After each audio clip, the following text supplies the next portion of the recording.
Geneviève Ferrazzo, bonjour. Bonjour. Donc, vous êtes ministre de l'Enseignement supérieur et de la Recherche. Alors, une ministre de l'Enseignement supérieur et de la Recherche au Salon des entrepreneurs, c'est des mondes qui ne se côtoient pas trop habituellement. Je crois que vous travaillez justement au rapprochement de ces trois univers. Quels sont les enjeux pour vous? Ce sont des mondes qui en fait se côtoient, mais ça n'est pas suffisamment connu. Quand on regarde les produits et les services innovants, à 80%, ils sont issus de la recherche, où il y a une composante recherche dans les produits et les services qui sont proposés. Mais institutionnellement, on a l'impression que les institutions se rencontrent peu. Donc l'objectif, c'est de rapprocher, décloisonner, faire en sorte que les étudiants connaissent le milieu de l'entreprise avant d'entrer sur le marché du travail, connaissent les codes, connaissent aussi la richesse, la culture des entreprises. C'est d'abord une question de culture. Voilà pourquoi j'ai voulu instituer des cours à l'entrepreneuriat pour toutes les filières. On les propose pour toutes les filières, pas seulement pour les filières de management comme c'était le cas avant dans les pôles entrepreneuriat, mais pour toutes les filières. Et puis l'apprentissage à la conduite de projet, ça s'improvise pas. Tout notre système pédagogique est conçu sur la performance individuelle. Après, on s'étonne qu'il n'y ait pas d'équipe France à l'export. Bah oui, parce qu'on n'apprend jamais à travailler ensemble finalement et être plus fort ensemble que la somme des individus, des talents des individus. Donc il faut les talents des individus, pour ça on est bon. Il faut la dynamique de groupe, pour ça on pourrait être meilleur. Voilà pourquoi j'ai créé le statut d'étudiant entrepreneur, pour que les étudiants soient incités à créer leur entreprise.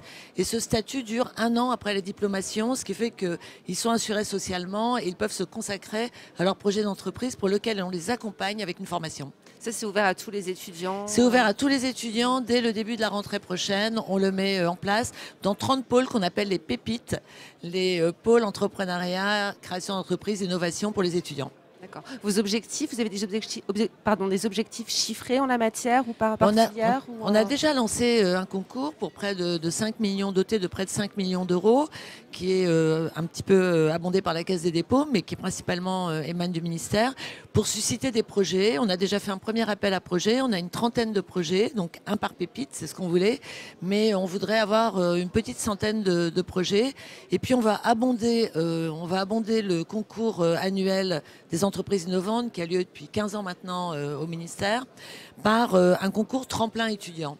Voilà, moi je pense que si on veut avoir davantage d'étudiants, si on veut avoir une vraie équipe France, c'est la culture qu'il faut changer et il faut commencer très tôt, il faut même commencer dès l'école maternelle. Mais comme je suis responsable de l'enseignement supérieur et de la recherche, je commence à la recherche et j'ai aussi inscrit le transfert dans les missions de l'enseignement supérieur et de la recherche pour qu'on pense non seulement invention dans un laboratoire, mais transfert vers l'entreprise, donc création d'emplois innovants. L'innovation, les emplois d'innovation, c'est l'entreprise qui les crée. L'invention, ça se passe dans les laboratoires de la recherche. Il faut rapprocher ces mondes qui se connaissent encore trop peu. Il faut décloisonner, vous le disiez. Voilà ce qu'on a fait dans le projet de loi sur l'enseignement supérieur et la recherche. Et c'est vrai que les grandes entreprises ont quand même assez l'habitude de se tourner vers le monde de la recherche. Les PME, un peu moins, alors qu'il y a des dispositifs qui existent. Bien sûr. Alors d'abord, on a mis en place un programme de 100 partenariats entre des PME et la recherche publique. Il y a là aussi un appel d'offres qui a été lancé. On a eu plus de 80 réponses et on a retenu déjà une 50aine de projets. On veut également, dans le même esprit, on pousse la recherche technologique. La recherche technologique, c'est quoi? Ce sont des partenariats entre la recherche publique et puis des entreprises. Alors, il faut aussi que la recherche fondamentale soit en lien avec le milieu économique. On sait que dans ce qu'on appelle les innovations de rupture, celles qui ont un retour sur investissement 8 fois supérieur aux innovations plus progressives, ce qu'on appelle les innovations incrémentales, l'innovation technologique, eh bien, les innovations de rupture, elles naissent de la recherche fondamentale.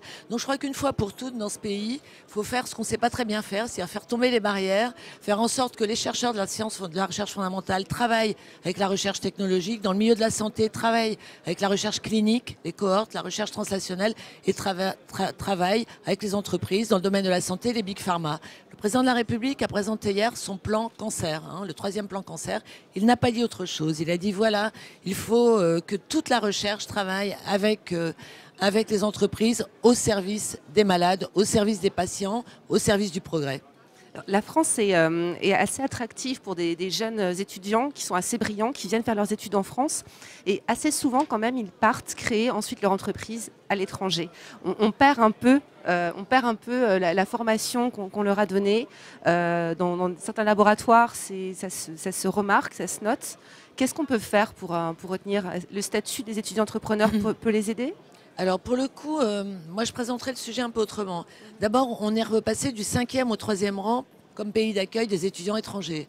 On n'est pas le 3e pays le plus grand au monde, on n'est que la 5e puissance en matière économique, c'est déjà pas mal. On est la 6e puissance en matière scientifique et 3e dans les biotech, la biologie, les mathématiques, bref, tout ce qui est porteur pour le big data, pour les biotech, pour tout ce qui est porteur. Mais je ne dirais pas qu'on ne retient pas nos étudiants. Le sujet, c'est plutôt le 2e et le 3e tour de table. Et là, on a une réponse pour le coup. Parce que le problème, c'est qu'on sait créer des entreprises. Maintenant, on a des fonds d'amorçage, on a les talents, on commence à avoir la culture. Nous poussons. J'ai poussé aussi à l'apprentissage de l'anglais, qui fait qu'on a une société d'étudiants davantage internationale. Et ça, c'est bon. C'est bien d'avoir des étudiants coréens. C'est bien d'avoir des étudiants japonais, brésiliens, américains. Parce que ça fait des relations après pour le business ou pour les relations scientifiques, les partenariats scientifiques. Mais ce qu'on a moins, ce sont les capitaux pour le 2e ou le 3e tour de table. Donc la BPI vient de lancer son fonds Large Venture. Il faut peut-être le dire en français, Large Venture, j'ai entendu hier. Voilà, Large Aventure, on va dire. Et ça, c'est très bien parce que ces 500 millions d'euros sont des tickets de 10 millions d'euros.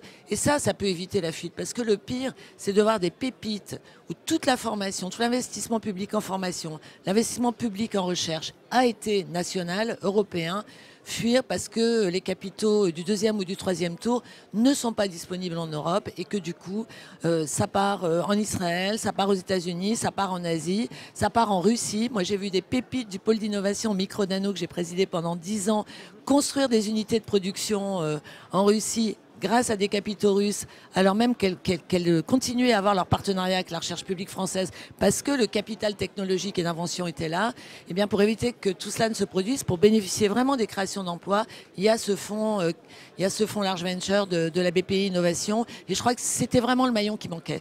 C'est un des éléments qui peut manquer à la France pour devenir une start-up nation. Comme bien sûr, mais la start-up nation, c'est pas un effet chic, c'est juste des emplois.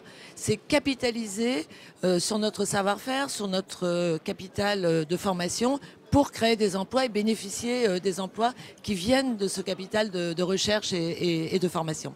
Merci beaucoup, Madame la Ministre. Merci à vous.